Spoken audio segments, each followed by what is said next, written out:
लोगों का स्वागत है मेरे चैनल पे। कुछ दिनों से मैं वीडियो नहीं बना पाता, थोड़ा से मुझे पर्सनल काम थे। आज हम आगे कंटिन्यू करते हैं। हमने लास्ट जो था वो हिडन गुडविल से पहले ट्रीटमेंट ऑफ गुडविल पर ख़त्म कर दिया था, तो आज उसी के आगे से स्टार्ट करते हैं। हिडन गुडविल आज का टॉपिक है आपका, हिडन गुडविल। जैसा आपको नाम से ही पता चल रहा है हिडन गुडविल, यानी क्वेश्चन तो ये ट्रीटमेंट ऑफ गुडविल का ही है, बट गुडविल ही हिडन है, छुपी हुई है। अगर आपको याद हो तो अब तक हमने जितने भी क्वेश्चंस करे गुडविल के, उसमें या तो आपको गुडविल ऑफ फर्म दिया होता था, या फिर जो पार्टनर एडमिट हुआ उसका शेयर बताया होता था। मतलब या तो लिखा होगा कि गुडविल ऑफ फर्म इतनी है, या फिर लिखा होगा जो एडमिट हो रहा वो इतना गुडविल लाया। तो लाया तो डायरेक्ट फर्म का तो मल्टीप्लाई करके निकाल देते थे। लेकिन अब जो क्वेश्चन होंगे वहाँ पे बोलेगा गुडविल की एंट्री कर दी है, पर गुडविल कहीं दूर दूर तक नहीं दिया होगा। तो जब गुडविल नहीं दिया मतलब गुडविल छुपा है, तो आपको वो छुपी हुई गुडविल को निकालना है, उसी को कहा जाता है हिडन गुडविल। तो इसका फॉर्मेट समझते हैं, फिर एक क्वेश्चन देखेंगे। तो पहले हम बात करते हैं इसके फॉर्मेट की कि कैलकुलेशन कैसे होगी हिडन गुडविल की, जो फॉर्मेट आपको याद रखना है। तो 2 पॉइंट निकालने इसमें। Point A, net worth of firm on the basis of new partner. सबसे पहला पॉइंट क्या निकालोगे आप? Net worth of firm on the basis of new partner. क्या फॉर्मूला है इसका? इसका फॉर्मूला है new partner capital into 1 upon उसका PSR। यहाँ से पॉइंट फर्स्ट निकल जाएगा। क्या करना है आपको? न्यू पार्टनर कैपिटल लेना है, दिया होगा क्वेश्चन के अंदर, और न्यू जो उसका PSR होगा कि हाँ वो 1/4 से एडमिट हुआ, 1/5 से जो भी, 1 अपॉन उसका प्रॉफिट शेयरिंग रेशियो, मतलब प्रॉफिट का रेसिप्रोकल। तो यहाँ से आपका पहला पॉइंट निकल जाएगा net worth of firm on the basis of new partner. 2 he point निकालने, पहला पॉइंट ये हो गया। सिंपल है, क्या करना है? न्यू पार्टनर कैप लेना है, उसके प्रॉफिट का रेसिप्रोकल कर देना है, पहला पॉइंट आ गया। फिर ये बी पॉइंट निकालना है, net worth of firm on the basis of all partner. ये कैसे निकालना है? तो इसमें आपको लेना है old partner capital plus new partner capital. इतना तो कंपलसरी है, बाकी चीज़ एडिशनल होगा तो लेना है, नहीं होगा तो नहीं। ये इतना कंपलसरी। ओल्ड पार्टनर का कैपिटल, कि ओल्ड पार्टनर जो है पहले के पुराने पार्टनर, उनकी कैपिटल गिवन होगी। कभी कभी उनकी कैपिटल ना देके एडमिशन के टाइम पे एसेट्स और लायबिलिटीज दिया होगा, तो एसेट्स में से लायबिलिटीज घटा देंगे तो दोनों की कंबाइंड कैपिटल निकल जाएगी। हमें तो वही चाहिए। अलग अलग दिया होगा तो जोड़ के लिख लेंगे। तो दोनों पार्टनर मतलब पुराने partner capital plus new partner capital, सबकी कैपिटल होगी। इतनी चीज़ कंपलसरी। इसके अलावा और क्या क्या हो सकता है? और प्लस होगा रिजर्व, जैसे workman compensation reserve, reserve and surplus डाल दो। Investment fluctuation reserve, full form workman compensation reserve, investment fluctuation reserve, simple reserve लिखा है, जनरल रिजर्व या रिजर्व। ठीक है, तो कोई भी रिजर्व होगा तो क्या करना है आपको? प्लस। फिर आपको प्लस और माइनस करना है। अब देखो प्लस क्या होगा? पहले वाला प्लस, प्रॉफिट एंड लॉस का क्रेडिट प्लस, कि PNL का क्रेडिट कौन सा होता है? जो लायबिलिटी साइड में होता है बैलेंस शीट के। तो PNL का क्रेडिट ना देखे लिखा होगा PNL appear in liability side of balance sheet, तो वो PNL का क्रेडिट होता है, वो आपके लिए क्या होता है? प्रॉफिट। तो ये प्लस। वही PNL का डेबिट लिखा हो, चाहे फिर कौन सी साइड वाला बोल सकते हैं आप इसको? एसेट साइड वाला, तो वो आपके लिए लॉस होता है, तो वो क्या हो जाएगा? माइनस। तो PNL का क्रेडिट हुआ तो प्लस, डेबिट हुआ तो माइनस।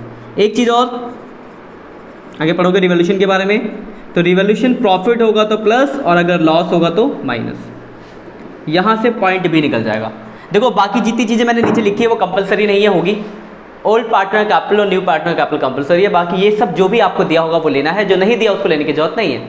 तो यहाँ से आपका बी पॉइंट निकलेगा।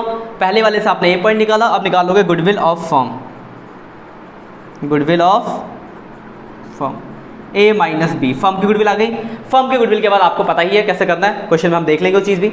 मतलब यहाँ ये गुडविल ये निकली, ये गुडविल दिया होता था क्वेश्चनों में, ये निकालना कितना सिंपल है। ध्यान रखना, आपको 2 पॉइंट निकालना है, ए और B. A point net worth of firm on the basis of new partner, कैसे निकालना है?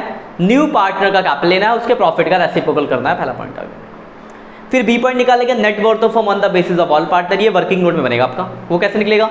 आपको पहले ओल्ड पार्टनर का कैपिटल लेना है, प्लस न्यू पार्टनर का कैपिटल लेना है, प्लस कोई भी रिजर्व PNL, जनरल रिजर्व, ये कोई भी रिजर्व एंड प्रॉफिट्स, प्लस कोई भी लॉस, माइनस। तो मैंने कुछ नाम लिखते हैं, घटा देंगे ए में बी में से ए में से बी, तो गुडविल ऑफ फर्म आ गई। फर्म की गुडविल के बाद आपको पता ही है उसका शेयर निकाला, फिर जनरल एंट्री पास कर दो। तो यही है आपका हिडन गुडविल का कॉन्सेप्ट। एक क्वेश्चन देखते हैं हिडन गुडविल का। ठीक है, इसे मिटा देता हूँ मैं, इसे लिख लेना, और ये फॉर्मेट जो है ये आपको याद रखना है।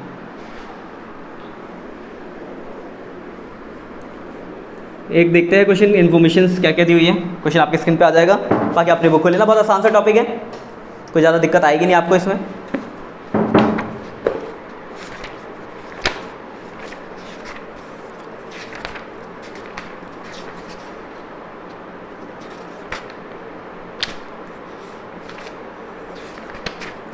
ये लो, जैसे क्वेश्चन देखते लिखा हुआ है x and y partner with a capital of 50,000 each.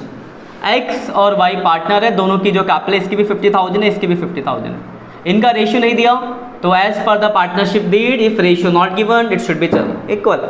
पढ़ा आपने कि पार्टनरशिप में अगर रेशियो ना दे तो इक्वल, तो हमने मान लिया इक्वल, तो दोनों की कैपिटल 50-50 है। जेड एडमिट हुआ 1/4 शेयर से, and Z bring capital 80,000, capital के 80,000 रुपये लेके आया, एंड आगे लिखा PNL show a credit balance, तो पीएनएल का क्रेडिट बैलेंस भी आपको गिवन है क्वेश्चन में 40।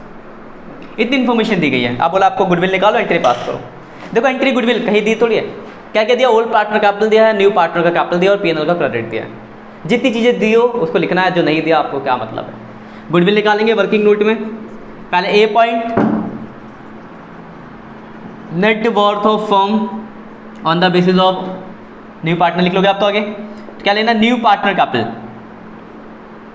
80,000 इंटू 1/PSR यानी 4/1, ठीक है ना। न्यू पार्टनर कैपिटल 80 और उसके प्रॉफिट का रेसिप्रोकल 1/PSR, तो 4/1, पहला पॉइंट आ गया। B point net worth of firm on the basis of all partner, ये सब वर्किंग नोट में है ना। इसमें क्या लेना, ओल्ड पार्टनर कैपिटल, तो old partner x capital y capital, x की कैपिटल है 50,000, वाई की भी 50,000, प्लस न्यू पार्टनर कैपिटल यानी जेड कैपिटल 80,000, और कुछ है तो हाँ एक पीएनएल का क्रेडिट है, तो आपको फॉर्मेट के हिसाब से पीएनएल का क्रेडिट क्या होता है प्लस, तो 2,20,000 आ गया। ए पॉइंट निकल गया, बी पॉइंट कोई दिक्कत नहीं होगी मेरे हिसाब से। अब निकालने का goodwill of firm, goodwill of firm हमने क्या पढ़ा था, ए माइनस बी, तो 1,00,000 फर्म की गुडविल आ गई। फर्म गुडविल आएगी तो हम इसमें जेड का शेयर निकाल सकते हैं, जेड शेयर इन गुडविल, तो 1,00,000 में जेड का जो शेयर हो जाएगा 1/4, 25,000 हो गया। ये हो गया। अब एंट्री की बात करते हैं। क्वेश्चन में कहीं भी नहीं लिखा कि वो गुडविल के पैसे लाया है, तो हम मानेंगे कि नहीं लाया। कैपिटल कितने लाया 80, तो पहले entry cash account debit to Z capital कितने लेके आया 80,000, और गुडविल के कितने लाने थे उसको 25 नहीं लाया, तो हम उसके कैपिटल से डेबिट करते हैं, तो Z capital account debit to X capital और to Y capital. Sacrificing ratio equal ही आएगा, फर्स्ट टाइप है, बस खत्म। वही अगर मान लो कैपिटल फिक्स होता तो ये वाली एंट्री गुडविल वाली एंट्री आप कैपिटल की जगह करंट से करते थे, क्योंकि आपको पता है कि कैपिटल अगर फिक्स होता है तो कैपिटल के अलावा बाकी चीज़ें करंट अकाउंट में जाती है। तो बस यही छोटा सा क्वेश्चन है और यही छोटा सा टॉपिक है आपका। एक चीज़ और हो सकती है क्वेश्चन में, कभी कभार क्वेश्चन में क्या होगा, आपको ओल्ड पार्टनर का जैसे यहाँ कैपिटल दिया तो कैपिटल नहीं दिया होगा, लिखा होगा कि at the time of Z admission assets and liabilities. Assets मान लो एग्जांपल इसमें दिया होता कि at the time of Z admission हमारे पास ये नहीं दिया था, एसेट्स है 1.5 लाख का और लायबिलिटीज है 50,000 का, मान लो ऐसे दिया होता, तो 1.5 लाख का एसेट्स 50,000 की लायबिलिटीज घटा देंगे तो कैपिटल आ गया 1 लाख, वो जो 1 लाख कैपिटल होगा ये दोनों का ही होगा, तो आपको अलग अलग की जरूरत ही कहाँ है, एक साथ लिख दो। तो कभी कभार ऐसा भी हो सकता है। बस इतना ही है हिडन गुडविल के अंदर। क्वेश्चन करो, कोई डाउट होता है तो आप मुझसे पूछो, बाकी फिर हम आगे मिलेंगे अगले लेक्चर के साथ। और ये टॉपिक आपका पूरी कंप्लीटली गुडविल वाला टॉपिक खत्म, अब नया टॉपिक स्टार्ट करेंगे। आज के लिए इतना ही, बाय बाय, हैव ए